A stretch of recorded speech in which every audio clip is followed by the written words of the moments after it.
war, and people started going around all the buildings that needed to be fixed and started putting graffiti over them, basically saying Liverpool City Council sort this out. So this was the building that they used like to protest? Yeah, it had all like, and again it's student accommodation again, I think. But this is the Chinese Arch. So you see this is a replica one in Shanghai, and this was shipped over from Shanghai. And Liverpool is the oldest Chinatown in Europe, like since 1840s. They had a shipping line called Alfred Holt, and they started trading with China with goods, silks and whatever. And so then a lot of Chinese seamen, sailors came over, so Chinatown was born. Chinatown used to be more down there, but it all got bombed. So they had a lot of sailor houses for sailors and stuff like that. A lot of boarding houses. And my granddad, who I'll take you to later, he's actually quarter Chinese, and I done his ancestry and found out his granddad, who was Chinese, just disappeared.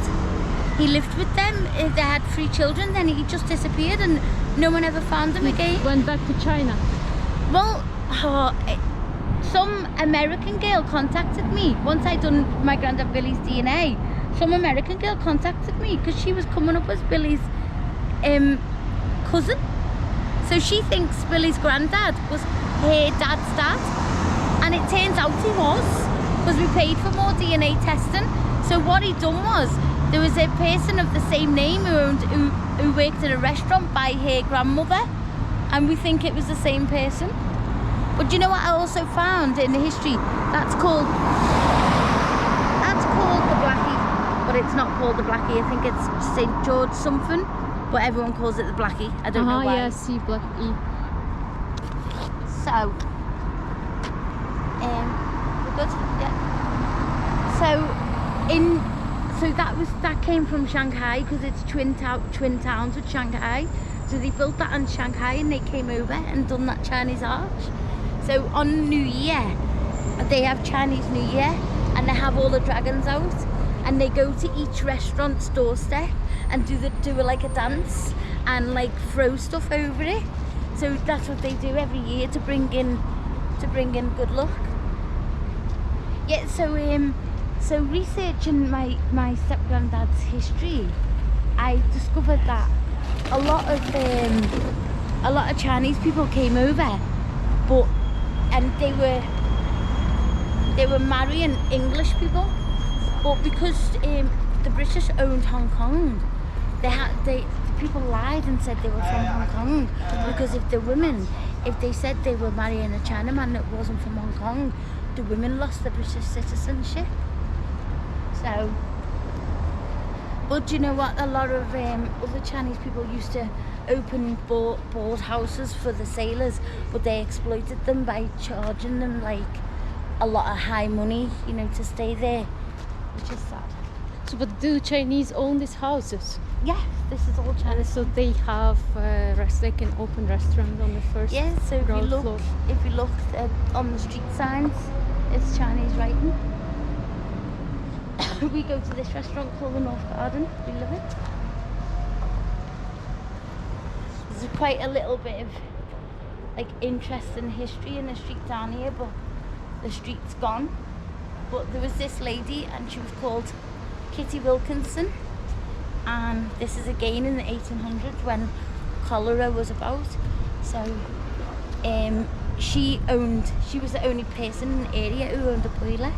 So she used to let people come and pay to do her washing, and she saved loads of lives because she basically, and this started in Liverpool again. She basically founded wash houses and laundrettes and bath houses. So there was a Chinese invention in the UK. Oh no, she wasn't. No, she wasn't Chinese. Sorry. Oh, okay. Yeah, she was Irish. But it's on. I think it's this next road down, Upper Frederick Street. Had the first ever wash house in the country. So it started it paved the way for sanitation and being cleaner. So it saved a lot of lives, and it saved a lot of lives in the cholera epidemic. And you know what? Her grave was in that cemetery, and I forgot. I like nice doors here. Yeah. So these are. I would say they were old, but maybe not that old. So this is the area that I was telling you about before, where my flat was, and it's not been very built up, but now it's like a lot of these warehouses that people are doing them up and fixing them up and bringing a lot more money into the area. But this, where that supermarket is, I think that's where the wash house was, Frederick Street.